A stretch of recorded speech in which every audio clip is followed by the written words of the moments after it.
give up your manhood, I've never seen somebody recover from it. That was all the people that went to the puffy parties. That was all the people that did all those things thinking that there was never going to be a consequence for what they were doing. Got punked out and pimped out by some greater desire. You shouldn't have a greater desire than being a man. You big mouth. Will, I want you to talk. Don't be scared now. No Diddy, huh? You scared now, huh? I know y'all on them tapes. Freaky. I know you is. 10 churn have. It's time to show them churns now. I ain't gonna let off you. Terrence Howard has gone rogue, and he's dropping names faster than a DJ at a club. Oh, yeah. We're diving straight into this because you need to know what's being whispered behind closed doors and not so quietly anymore. It really is like watching a pressure cooker finally blow its lid, isn't it? Yeah. Howard's accusations aren't just random noise. They're hitting an industry already vibrating with, unresolved issues. Facts. And the fact that these claims involve individuals with their own histories of controversy makes you wonder about the unseen currents connecting these power players. Totally. And the first name Terrence threw out there? Cuba Gooding Jr. Now, for some of you, that might not be a total shocker, right? Probably not for everyone. Turns out the lawsuit against Diddy had Cuba's name all over it, and not just as like a casual party goer. Right. It suggested he was a regular fixture. Yes. We're talking someone who was apparently fully immersed in that scene. What does that even tell you? Well, it suggests a level of comfort and participation that goes way beyond simply, attending events. When someone is consistently present in a particular environment, it implies a deeper connection and perhaps an understanding, maybe even acceptance, of the prevailing norms within that space. And get this, there's a story about Diddy allegedly introducing Cuba to someone on his yacht, and that's when things supposedly got, touchy. We're talking serious boundary crossing. There's even a photo apparently making the rounds that allegedly backs this up. Wow. The word being used to describe the vibe? Real sus. You can definitely read between those lines. Yeah, that description alone speaks volumes about the alleged atmosphere. It paints a picture where maybe such interactions weren't necessarily outliers. Makes you think. Makes you consider the unspoken rules and expectations that might have been in play at these gatherings. Right, like who knew what and what was considered okay. But here's where it gets even wilder. Long before all this Diddy drama, Cuba had his own track record. Remember his wife filing for separation years ago? Vaguely, yeah. There were rumors. The rumors were all about alleged infidelity. It really makes you wonder if there's a pattern here. It does make you consider if these are isolated incidents or, part of a broader behavioral pattern. When you see similar allegations or issues surfacing over time with the same individual, it prompts questions about underlying character and conduct. And that was just the start. Fast forward, and suddenly dozens of women are coming forward with accusations of inappropriate behavior against him. Over 30. 30? That's a significant number. That's not just a coincidence, is it? It really starts to feel like we're seeing a disturbing pattern emerge. The sheer number of accusers certainly lends weight to the idea of a pattern. It suggests that these alleged behaviors weren't just isolated incidents, but potentially a consistent aspect of his interactions. One woman even recounted this really uncomfortable experience in a bar, alleging he was grabbing her, touching her without consent during photos, saying creepy things. And allegedly, there's even video evidence of some of this happening.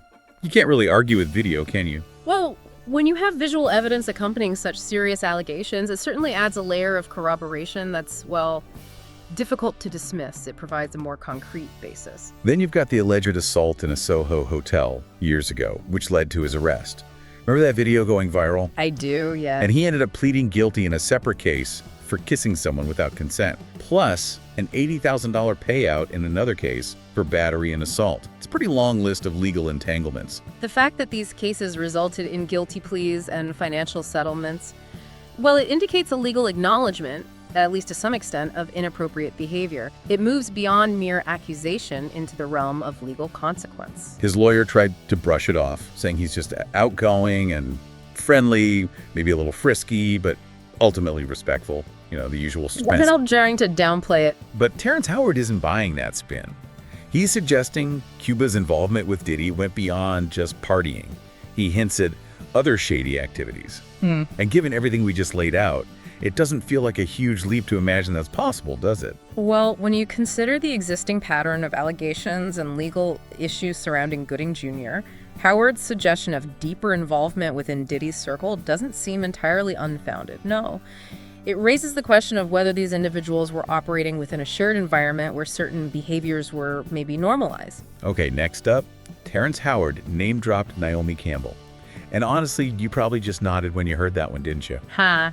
Yeah, maybe a little. Calling Naomi controversial is like saying the sky is blue. We're not even touching those charity theft rumors from last year. But yeah, she was reportedly a regular at Diddy's notorious parties. It just feels plausible, given her history. It feels on brand, doesn't it? Yeah. Campbell's long history of associations with controversial figures does create a context where her alleged presence at Diddy's parties doesn't necessarily come as a complete surprise. It makes you think about the types of social circles that powerful individuals navigate. Absolutely. She's been linked to so many questionable characters over the years. Remember the whole Charles Taylor Blood Diamond saga? Oh, yes. That was quite something. Her testimony at his war crimes trial was something else. Her story kept changing, and let's be real, it didn't exactly scream truthful. No, the inconsistencies were glaring. She even initially denied getting any diamonds. And this was a guy who ended up with a half-century prison sentence. That entire episode raises serious questions about Campbell's judgment and perhaps her willingness to associate with individuals accused of really grave offenses. The inconsistencies in her testimony certainly didn't inspire confidence. And who can forget her cozy relationship with Harvey Weinstein? That alone should make your eyebrows shoot up. Her connection to Weinstein, given his extensive history of alleged abuse, is another example of her proximity to powerful figures facing serious accusations. It makes you wonder about the dynamics at play in those relationships. But wait, it gets juicier. Naomi's name also popped up in those Epstein documents from the Ghislaine Maxwell trial. Right, I remember hearing about that. Apparently, she was a frequent flyer on his private jet, heading to that infamous island. You know the one. This link to Epstein's network is particularly disturbing considering the horrific allegations associated with him. Her repeated trips to the island. It suggests a significant level of involvement, or at least proximity. And of course, after Epstein's downfall, she suddenly claimed she barely knew him. Just a casual acquaintance through an ex-boyfriend, only saw him at Victoria's Secret shows. Right. Sure thing. That kind of sudden disavowal after someone's public downfall is it's a well-worn tactic, isn't it? It often raises suspicion about the authenticity of the claimed distance. So with all that in the background, is anyone genuinely shocked her name is now tied to Diddy? Probably not. Seems unlikely. They've been tight for years, with whispers even suggesting they were more than just friends way back in the early 2000s. It almost feels like another piece in a very familiar puzzle. Considering her track record, her alleged association with Diddy fits into a pattern of navigating circles where controversy seems to be a recurring theme. Their long-standing relationship likely means she was, well aware of his world. And wouldn't you know it, when the Diddy news exploded, Naomi reportedly started deleting photos with him on Instagram. Please. Oh, the classic social media scrub. The internet remembers, honey. And allegedly, she was close with him during the whole Cassie situation, with claims that she witnessed Diddy mistreating Cassie multiple times and did absolutely nothing. That's a heavy accusation. It is. If those allegations are true, it raises serious ethical questions about her potential complicity, or at the very least, her willingness to turn a blind eye to alleged abuse. It suggests a possible prioritization of maintaining powerful connections over intervening. But hold on, Terrence Howard drops another bombshell. He claims Naomi was actually involved in Diddy's freak-offs. Even pimping out young girls to Diddy. I mean, that's just a jaw-dropping accusation. That is an extremely serious allegation, directly implicating Campbell in potentially illegal and deeply unethical activities. If substantiated, the repercussions would be severe. And it doesn't end there. There's mention of past accusations against Oprah and Naomi for allegedly helping Harvey Weinstein with his predatory behavior. This whole thing just keeps getting darker and more tangled. These resurfacing accusations contribute to an increasingly troubling narrative surrounding Campbell, suggesting a pattern of alleged complicity in or enabling of powerful individuals accused of misconduct. It's a lot. Okay, let's switch gears a bit and talk about Mary J. Blige. Given her long history with Diddy, it's probably not a huge surprise to hear she was allegedly around at some of these gatherings. Yeah, their connection goes way back. Way back to the early 90s, her first album, What's the 411? They were tight for years, it seems. Their long-standing professional and personal relationship provides a significant backdrop to any current allegations.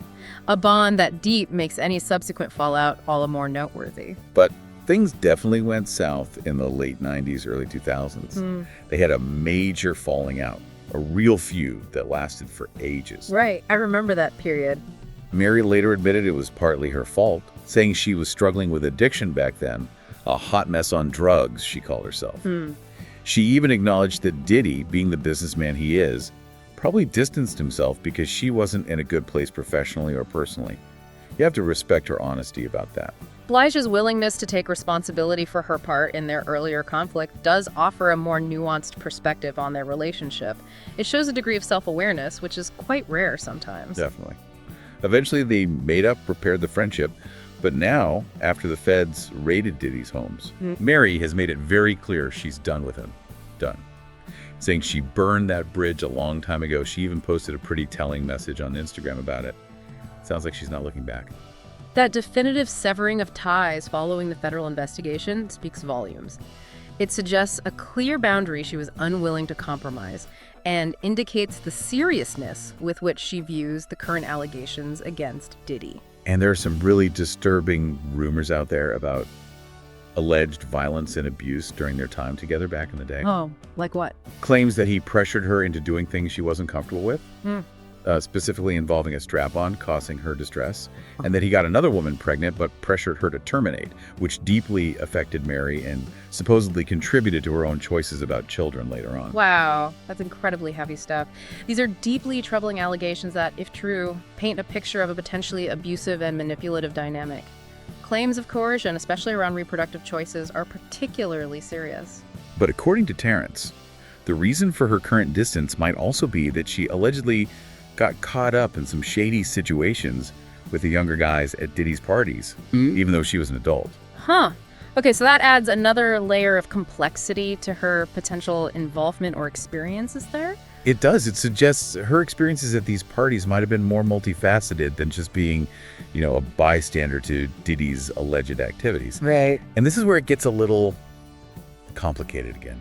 There's her past relationship with the singer Danny Boy. Oh, I remember him from Joe Daichi, right? Or associated with them. Yeah, associated. When he was just 16 and she was 24. Okay, that age gap is notable. He's recently been talking about it, claiming their first intimate encounter was at a party after the Source Awards, with Diddy's baby mama Misa Hilton apparently there too. Really? At a party? He says Mary was very forward, flirtatious, put her head in his lap, and things got pretty intense. Very, very steamy, he said.